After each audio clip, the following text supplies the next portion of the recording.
apa sabari nyarieun arca henteu nyarita tunda keun sina jarong jon nyarieun arca henteu nyarita tapi arca sanajan rupa jelema tara bohong tara sulaya caturkeun nu keur haliwuh di belah wetan manisa heng mani ngaguru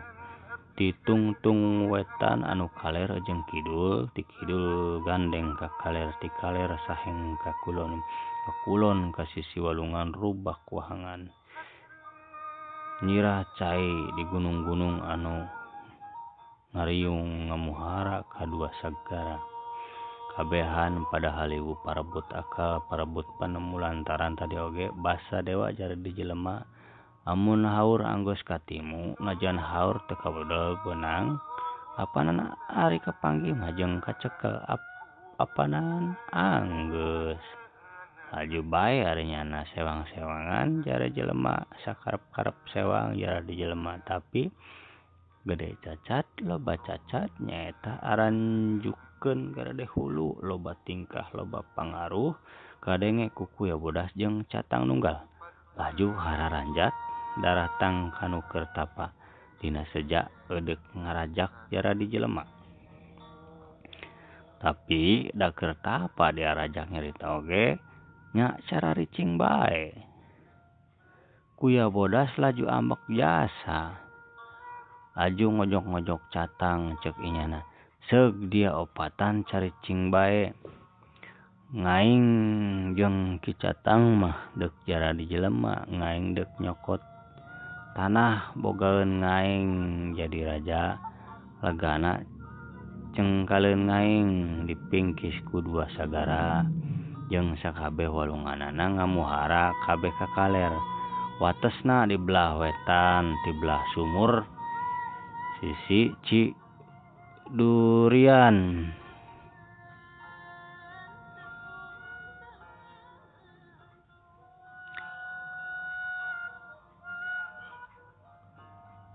lendang ngulon kamuhara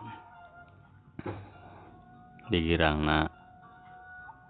ti sumur tadi datang kamuhara walungan anu caina ganti deui ngaing nyokot tanah ngan sakitu lantaran jadi jelema jadi raja di gunung moal deuk hirup di darat moal deuk betah amun ngaing ngalah kah wates amun rawean ngaing ngalegaan tanah sing anu ngarempag masing ka siku jaradi badega ka urang wetan bari muji-muji pemujaan sabrang tanah ngaing deuk di ngaranan Bantar Sagara ceuk ki catang tanah ngaing deuk di ngaranan Jatipurwa lantaran ayana di belah wetan wates-watesna kaler wetan sewang-sewangan ku sagara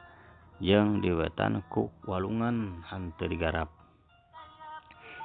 digirangna ti imah kokolot sisi walungan tadi liwat besi koneng kebat ka kulon ka jati anu 7 di kolona ti tangkal jati anu tadi malendang walungan di sisi wetan datang kamuhara sagara kaler amun ngaing atawa rawayan ngaing ngalangkah wates ngalegaan tanah sing cara anu diucap batur ngaing tadi laju narindak deui sewang-sewangan kapadumukan inyana jara di jelema suhud munjung rajin bakti tapi henteu radigung cara jelema wetan anu jara di jelema sakarep-karep inyana teh jeung henteu sarakah cara urang wetan ari nyana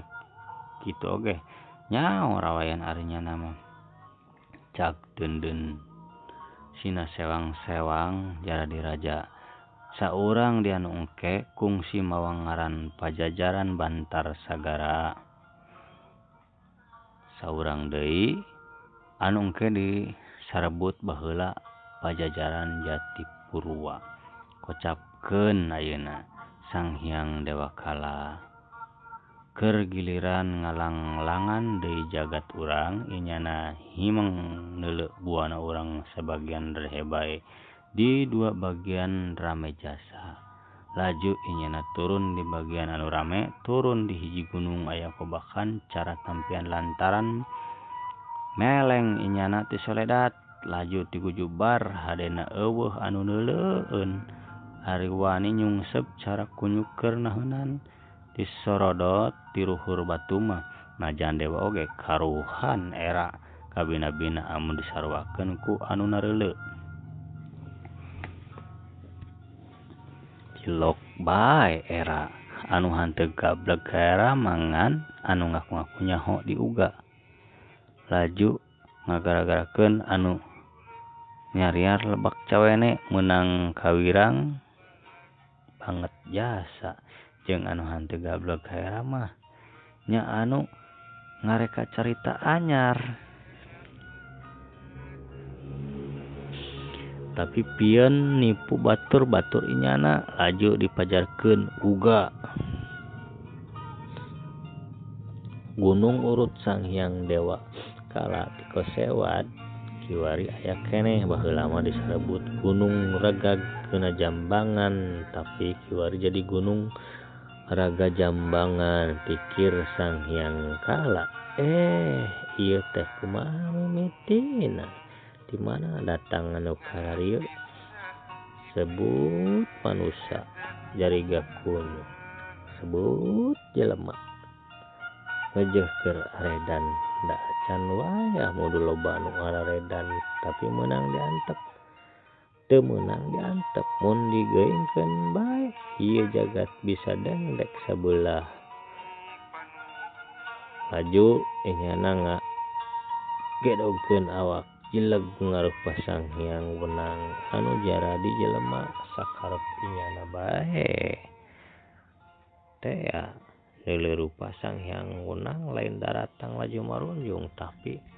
alok bae pada henteu nareuleu bae.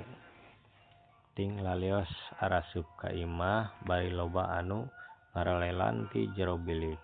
ngajerbengan jeung naronggengan. Tapi dewa mah hanteu lolong najan dihalangan naon oge ku inyana mah kadeuleu bae. Kadeuleu ku dewa aya di kadeuleu ku dewa aya nu jiga jelema tapi teteh lalain jelema ceureug anu saurang nu bodas hulu keur nyonyoo cahaya mata poe.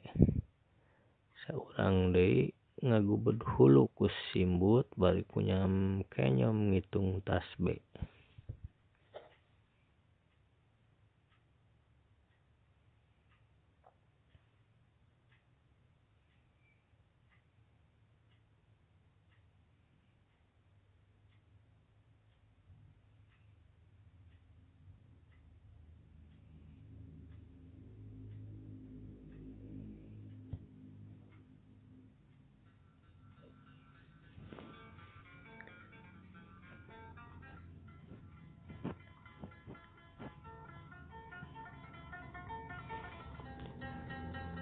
Pikir Sang Hyang Dewa Kala moal salah deui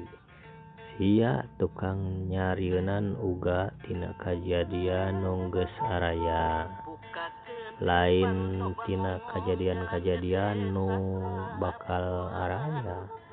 Hade kiwari sia ngalelewa Dewa Kala engke jaga sia baris mapag kala lantaran uga. Laju eta dua anu jiga jelema tapi henteu areucreug dicalukan tapi momol nyamperkeun malah ngahucukeun batur-batur sina ngoreayatkeun Sang Hyang Kala. Laju inyana disapa Sang Hyang Kala sia turun tumurun sakabeh rawayan jara di tukang leletak lain leletak jara di anjing tapi leletak arah disangka hade budi hade sejan nahapkeun undak bangsa Sunda tapi tahap kena cilaka gara-gara uga jarinan sia jeung undak mawa ngagubra gara-gara ku sia uga ti zaman baheula udah dipaksa sina ngawuga samemeh waya engke jaga di zaman Sagara Kidul aya nu nambak baris kadong don kajail sia gara-gara titisan sia ngalicikan jelema oga anu nista tapi kawasa anu kawasa eueuh nu nyaraho pangkat inyana hari dewa ambek mah anu tinggal leos teh dararatang tapi dararatang bari pahiri-hiri cek Sang Hyang Kala dengekeun ngaing nyaho di sia kabehan tapi sia kabehan teh nyaho di ngaing yeuh deuleu laju dewa Hyang Kala ngagedogkeun di awak inyana jelag deui dewa Kala cek inyana Sang Hyang Ngunang memang janji tapi lain kiwari wayah sia jari di jelema lantaran sianya nyanyahoanan ngatur lalakon kabehan sia balik deui ka mimiti anu mimiti monyet jari di monyet anu mimiti kuya jari di kuya anu mimiti anjing jari di anjing lantaran mimiti sia kabehan sato sia kabehan balik deui jari di sato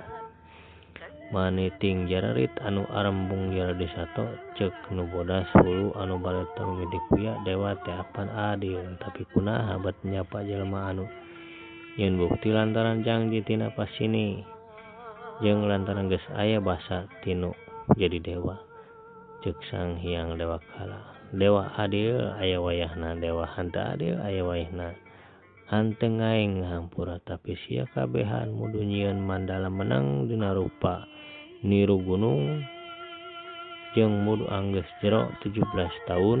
8 bulan jeung 3 peuting dina eta peuting anu katilu di meujeuh bulan purnama ngungkulan lempeng batu punclak mandala mudu geus maneh keuna palintangan engke amun jaga aya di adegan anu mapadan eta mandala kajayaan sia kabehan baris cara jayana mata poe ti wetan tepung ka kulon tapi oge cara mata poe geus mancaran laju surup geus surup bijil deui tapi mun bijil deui geus sejen bakal jaya geus nyarita kitu Sang Hyang Dewa Kala laju ngiles henteu kadeuleu ku anu engke baris jaraya cara mata poe ti urut nyana ngiles Sang Hyang Dewa Kala laju nindak ka kulon nempo ka bagian anu biasa rehe henteu rame henteu tapi harita mah jempling gabina-bina